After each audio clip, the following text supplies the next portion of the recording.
এই যুবক ভাইরা আমার, এই যুবক ভাইরা, আমি বলছিলাম 10 মিনিট পরে একটা কথা বলবো, মনে আছে? আমি বের করেছি, শোনেন।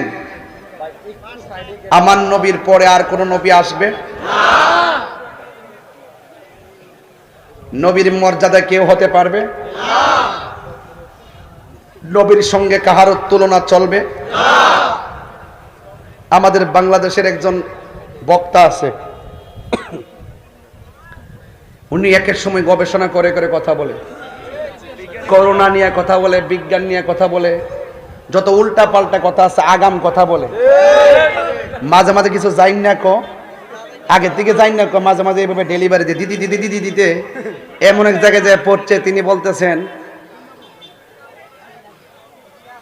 আল্লাহ পাক আমাদের নবী পাক